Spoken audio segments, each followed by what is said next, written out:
Welcome to the show. You know where you are. Expert Talk with me, Tigo. And as always, I love bringing you experts from all walks of life, from all over the globe. But rarely do I get to bring someone who has literally interviewed people from all walks of life, who is an author. He's a speaker.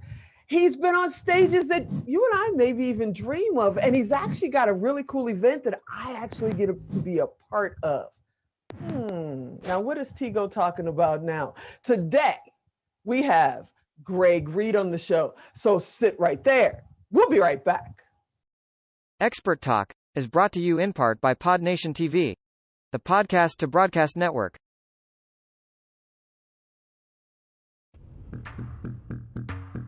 Expert Talk is produced and distributed by Melrose 11 LLC. Lights, cameras, take action with Melrose 11.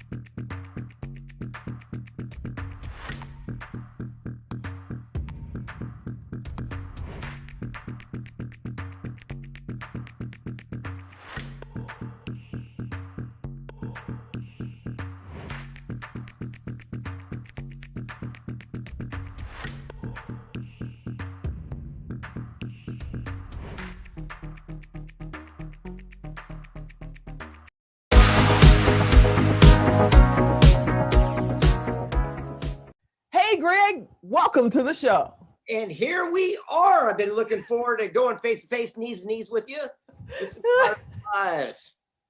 I'm loving it. But before we get into this, man, we got to talk about that shirt you're wearing. One, how can I buy one? What's it all about? Tell me. Yeah, I got it at a very fancy store. It rhymes with Ross, but it's Ross. It's just kind of cool for the summer look, right? It is awesome. You need to do one of those for Secret Knock, man. We all need to have like all these secret explosions all over our shirts. I love it. Little ahas and inspirations. Yeah. There you go. I love it. Yeah, we need to do that. Okay. For people out there that may not, and I don't know how you don't know who Reid is, but just in case, I mean, the man's only been in over 100 books. But for the people out there that may not know who you are, let's go back a little bit. Where are you originally from? Well, first of all, hi, everybody. My name's Greg. I'm an author, speaker, filmmaker right here in San Diego, California, my hometown of Carlsbad. And like she said, I've been published in 118 books, 45 languages. Even they gave me a little star on the Walk of Fame, if you can believe it or not, for doing it. And recently been making movies and some TV shows that I'm very, very excited about. Yeah, we're excited about it too. And I definitely want to talk about your movies because you got one that you just finished not too long ago. I mean, Wake Up and Crush It. So we got to talk about that. But like I said, let's go back. Where are you from originally? This is it. Like I said, I was born and raised here in the beach of San Diego, California. I don't have those rags to riches stories. I grew up a yuppie kid. I grew up on the beach. Parents were successful, happy, positive. Always had abundance of everything we ever wanted. I did not grow up lacking. And I believe in today's society, many people are just like me that have grew up in a positive way. And so now I'm the beacon of person going around telling everyone, hey, you don't have to have these stories where you're down and out and, you hit the rock bottom before you start bouncing up to create your, claim to fame and inspire lives along the way. I totally agree. I came from a happy household myself. My parents were sharecroppers and worked their way through and thought I was crazy half the time because I've had this entrepreneur mind. I started my first business when I was 10 and they thought, what is wrong with you? But this is what we do. I had one of those too. I was, I think, 14 and I wanted to buy a bicycle and I didn't have the money. And so instead of saying I can't afford it, I said, how can I afford it? And I went to the lawnmower and I went door to door and I got the neighbors to, pay me $10 to mow the lawns. And then I hired the other kids in the neighborhood for $5 to mow the lawn for me. And that's how it all started. And see, you and I think we're brothers from another mother and father because my business, I eventually grew it into being, my dad called me the foreman because I would get side jobs in the neighborhood and then hire the kids in the neighborhood to do the job. So we were doing the same thing. I was in Chicago. You were in my dream city of San Diego. Yeah. Come on now. I know. It was rough growing up here. I mean, one time, surf class couldn't take place because we had low tide. I mean, it was it was the tough 1974, I believe it was. No. Oh my God, this man said that surfing couldn't happen because they had low tide. Now that's a first. I've done over 150 episodes of Expert Talk. I can honestly say that's the first time I heard of that. But let's talk about the fact that you've been in over 100 books. Yeah. What made you decide to take that journey? Because you could have gone in any direction. Oh, because I'm the least qualified guy to do what I do. I mean, I'm dyslexic. I can't spell very good. I can't read, can't write. Look, play me words with friends, you'll win every single time. But I understood the power of you work your strengths and you hire your weaknesses. So found amazing ghostwriters and editors that could take my gift of gab and then craft them in a way people want to read it. In fact, you want to see something very few people have ever seen? Yes. Okay, hold Yes. on one second. I'll be right back. You can hear my voice. You can hear my voice. You can hear my voice. You can hear my voice. Listen to this. When you write a book, you do a query letter. It says who you are, what's your message, why are you an expert, who's going to read your book. I was turned down by 268 publishers in a row. These are all Oh my goodness. These are all my rejection letters of every person telling me why I'll never be an author. And here we are now, 118 books later, 45 languages, millions of stories shared worldwide. Go figure. You did a book 3 feet away from gold. If this isn't a great segue to that, because so many people quit when they're inches, not feet, but inches away from success. I'm seeing So- about 3 feet from gold behind me. Yeah, right here. 3 feet. There you from go. gold. There's a story about the miner, R.U. Darby, who gave up 3 feet away from a strike of gold. And the message is how many people quit one class short from a degree or sales or marketing. It's easy to quit, but it's the people that persevere and go that extra mile. They're the ones we tell the stories about. First, there's a dream, then there's a challenge, and then there's victory. Never give up in the challenging times.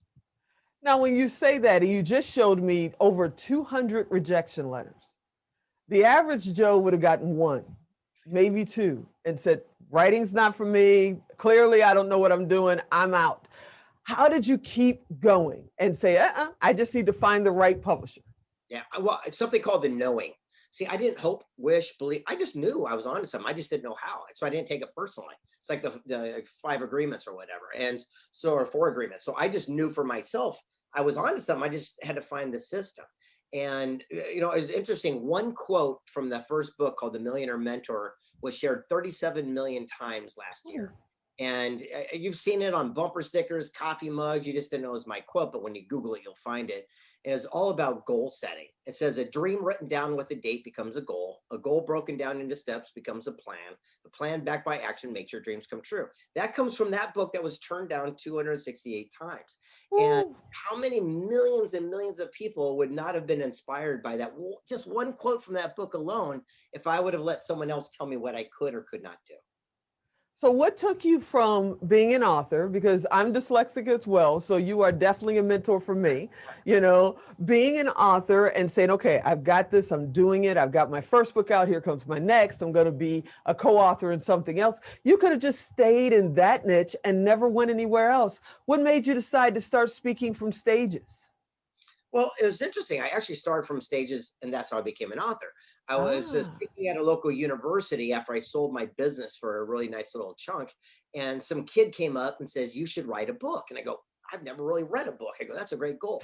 So I had a bucket list item. I added it to it. And like I said, it was a journey and a goal that I would not, let another person dictate, my outcome. And I just knew that there was a solution. I just had to find it. It's kind of like when I went to Africa and climbed Mount Kilimanjaro. I didn't know how I was going to do it. So I found the Sherpa that I climbed it 900 times. Wherever they put a boot print, I put a boot print. I just followed successful actions of others. And we can have anything and everything as long as we surround ourselves with people who are already doing what we want to do. Wait a minute, go back. I heard him. We're going to make him go back and talk about that. You climbed Mount Kilimanjaro. Well, like I said, I had that bucket list. I ran with bulls in Spain. I've swam with sharks. I carried the torch for the Olympics.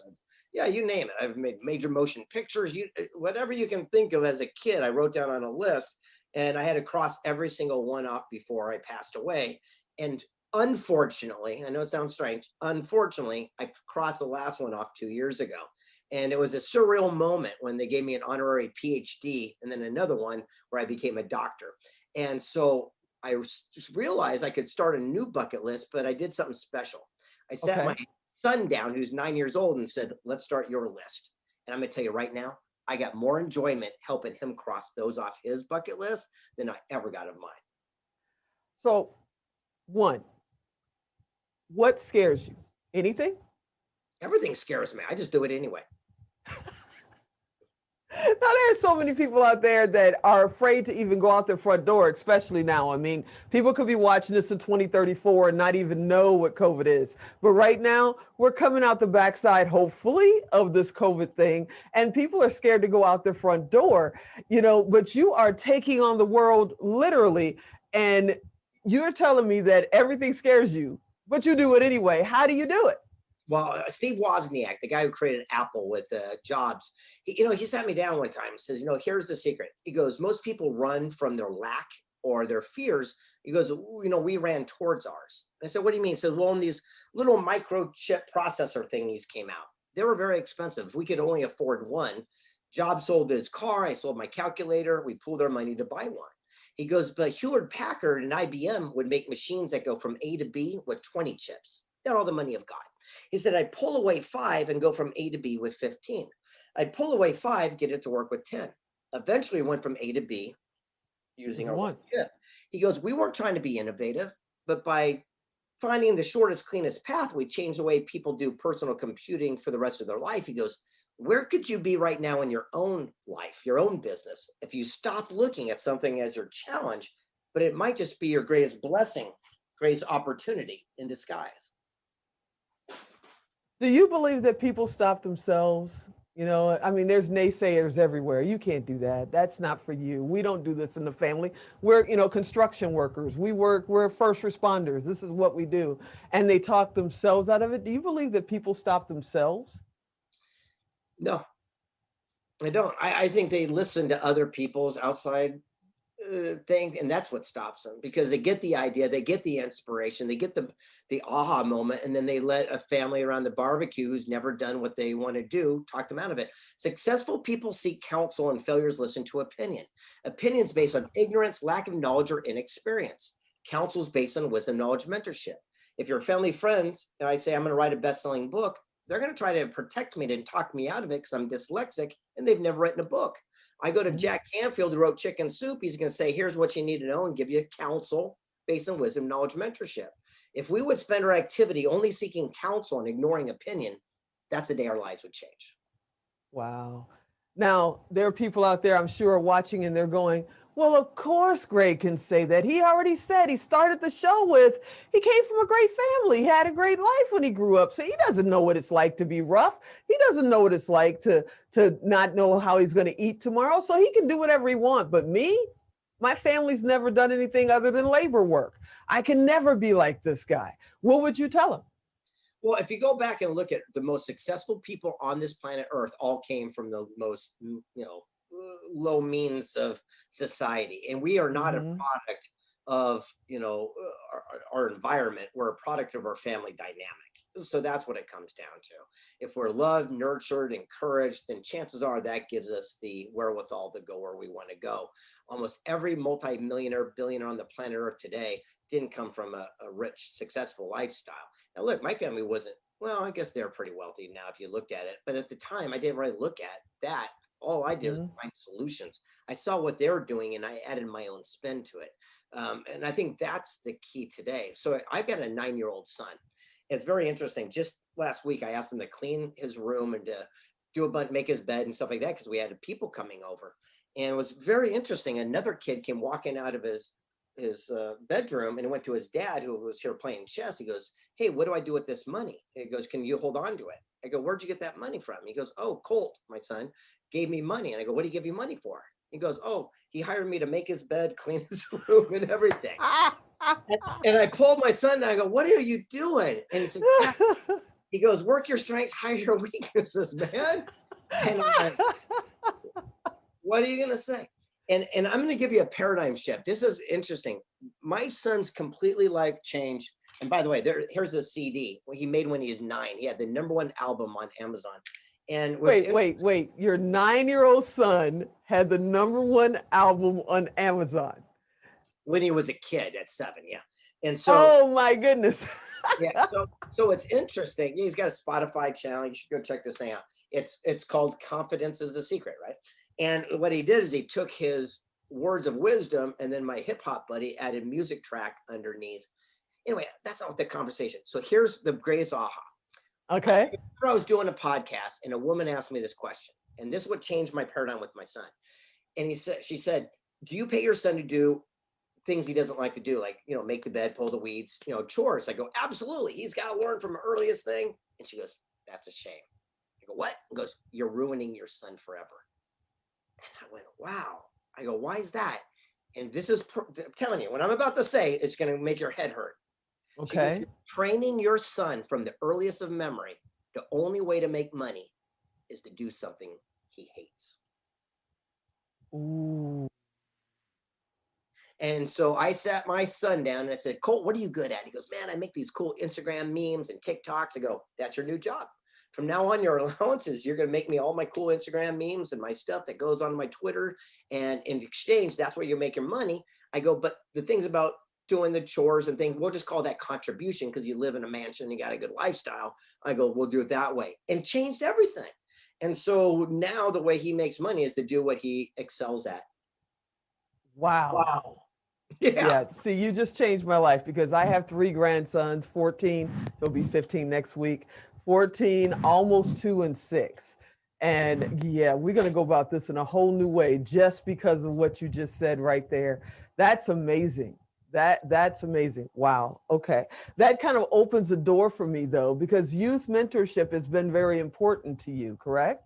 Yeah. Well, that was the first book I did called The Millionaire Mentor. People think I mentor millionaires, but I work with inner city kids. And when I'd show up in a brand new fancy car, they'd call me their millionaire mentor. I got a letter of commendation from the President of the United States, and it changed my life and my community.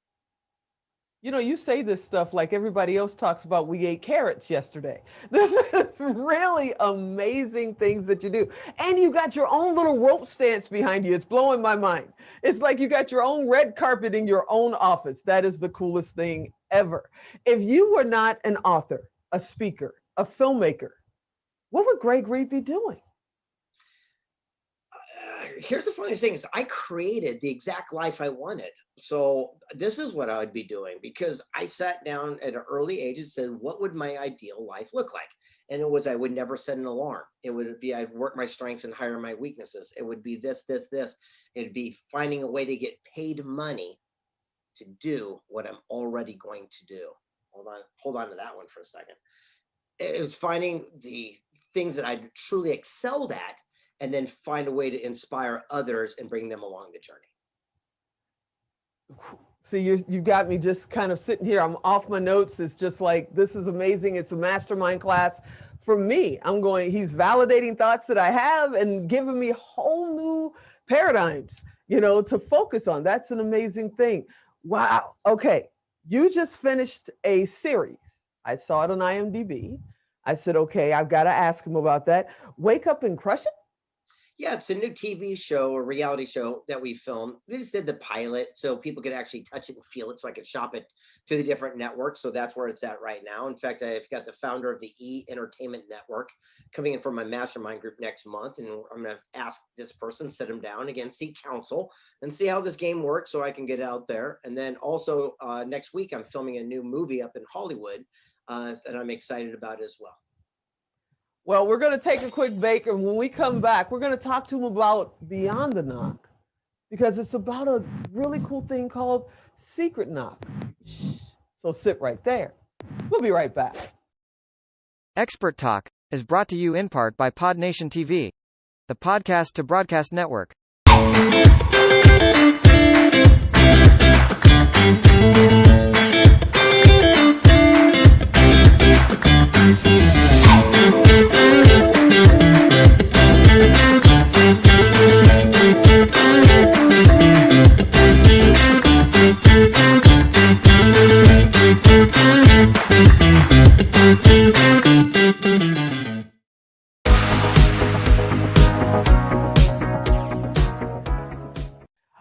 Okay, Greg, we got to talk about a very important event that you're doing every year. I believe this is your 14th year coming up of doing a thing called Secret Knock.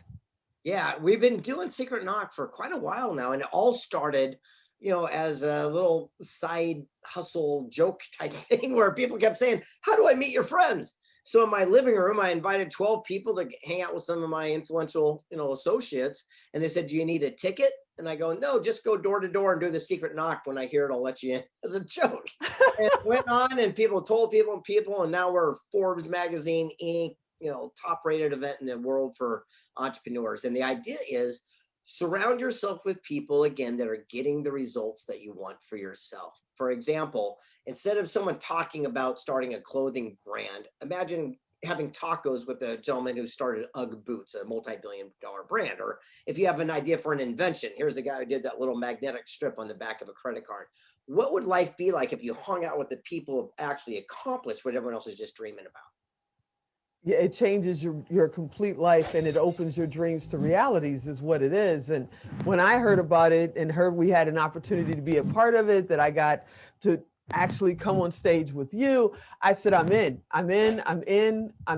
underline, I'm in. I went and looked at the website, and we've got it going by. And if you guys want tickets, I'm going to tell you, go look at the website. And literally, you got to fill out an application, and it will not tell you who's appearing, because it's a secret. That's how cool this is. I went out there, read this, and said, I've been in media, I've been in web development for 30 years, and I've never seen a website that said, want to know who's coming? We're not going to tell you. That cracked me up. Yeah. Our whole catchphrase is, we're the greatest event you cannot attend. So that's it. And so it's only the cool kids. Look, you can go to one of these stadium events and there's 30,000 people, and we get it. But out of that, there's 300 really amazing humans. Our event are those 300 people. And so what happens, we're very specific of who we invite, who we bring into our sphere. But what's not, name tags aren't allowed, nothing. Everyone's just got to be cool. Our whole concept is be cool. And what that means is, look, if water runs out on your table, get up and get water and bring it back for everyone else. Be normal. If trash is on the floor, throw it away. You're not your mom's house. Just be normal. And imagine 300 of us, you and I, type of people hanging out together, and we pull out our phones and someone says, "Hey, I'm looking for this." And we go, "Here you go. And here's the contact," and it's done. I mean, that's what the world needs right now. And that's what we're bringing. Yeah, that's definitely what the world needs right now. So, and they're sitting there going, how do they get to be a part of it? How do they actually get on that stage? Is there a process, or do you have to know somebody who knows somebody, because it's such a secret? Yeah, I know. Well, I'm done. That's it. That's all the information you're going to get. So I love it. Okay, so can I ask you what's beyond the knock? There's always something peeking behind. Like right now, we're working on Secret Knock Women coming up in at the end of October. We're looking at doing some more mastermind groups, but they're very exclusive ones. I call it Prosperity Camp, where I bring in people worth $100 million to $1 billion. And you get to actually hang out with some folks that are doing amazing, crazy stuff and learn from them. And you're going to realize how simple it is. For example, one billionaire guy that comes in, his name is Brian. I go, "How did you make $1 billion in dirt?" And he said, "Time plus land is wealth." I go, "What do you mean?" He says, "Well, all I do is I look for a town that's growing about 25% a year. Go on Google Maps, it's free." He goes, "I look for Broadway, Main Street, and I draw a line out about 8 miles and I buy the dirt. I rent that dirt to farmers. They pay the lease and it's free to me, and I get vegetables for years.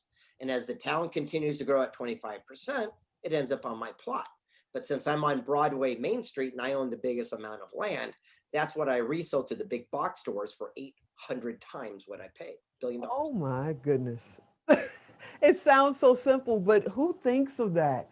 That's amazing. When you think about even Hollywood history, when Hollywood was built, it was in farmland. There was nothing out there. And now everything's kind of grown to it. I'm in Vegas. When I first moved here 27 years ago, the pig farm was like the end of earth here. And now Vegas is like 10 miles past the pig farm. So I can totally relate to that. I saw a quote that said, personal responsibility. What does personal responsibility to greatness mean to you? Well, there's a thing in a book called Wealth Made Easy I did, where I interviewed all these wealthy people. And there's an acronym by a buddy of mine, Mark Anthony Bates, and it said CPC. It means clues, patterns, choices. It's about accountability and responsibility for every single thing that happens. We got to stop blaming other people. So, for example, you see someone with a bad reputation in business, they cheat your best friend, you do business and things go wrong and you're mad at the person. You saw the clue, you saw the pattern, you made the choice. It'd be like seeing a rattlesnake rattle, bite your kid's sister, you go to pet it, get bit, and you're mad at the snake. Looking back in life, rarely will we be angry at relationships that failed or negotiations that fell through. We're just mad that we stayed in too long because we saw the clues, we saw the patterns, but we made our choices late. What would you say to someone that's sitting there going, I know I have the talent. You know, I know that I could stand on stages, I could make films, I could be an author, but I don't know anybody. I'm in Iowa, I'm in Chicago, I'm in Boston. I'm nowhere near the main street of where all this happens. How do I even get started? Well, first of all, I live in San Diego. I'm not near it either.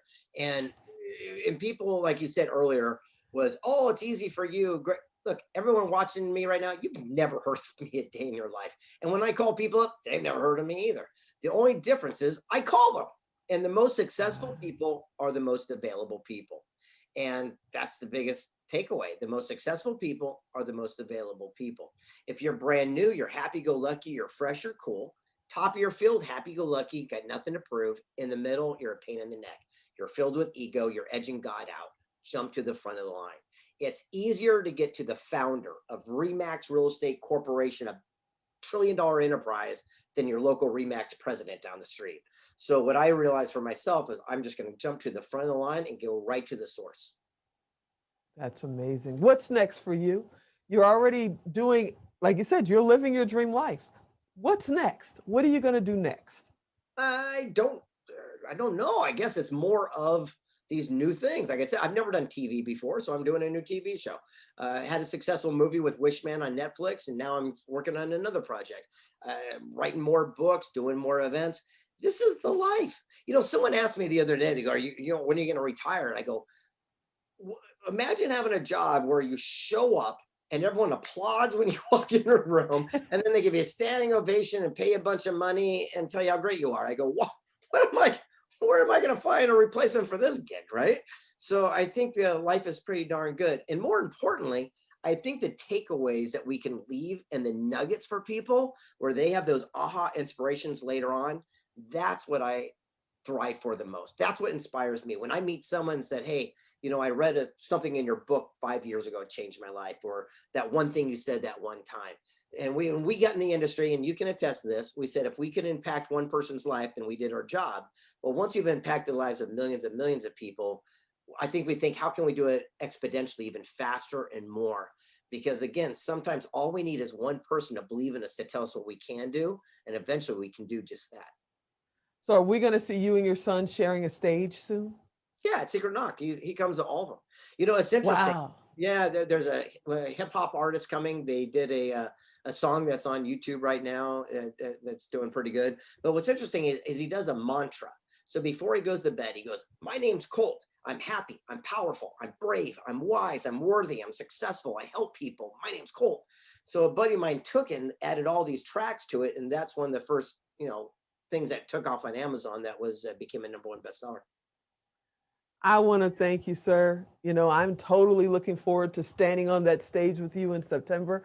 I can't tell you how grateful I am, how excited I am. This is going to be so much fun. And you're stuck with me now because I'm here this year. I know where you are. I'm coming next year. I'm coming the year after. I already know it. This is an environment that I will thrive in because it's creative minds and nothing's stopping us. And I thank you so much for creating it. I thank you so much for just being you. Well, thank you for having me in your family. And I look forward to synergizing as we move forward. I'll see you later. Awesome. Hey, everybody, this is what I love to do. Bring creative people, bring people that know where they're going and how to show a few people of the light at the end of the tunnel. And maybe they can blaze their own trails too. I thank you for watching. I hope you'll be here next week. And as always, I'm Tigo, and I'll talk to you next time.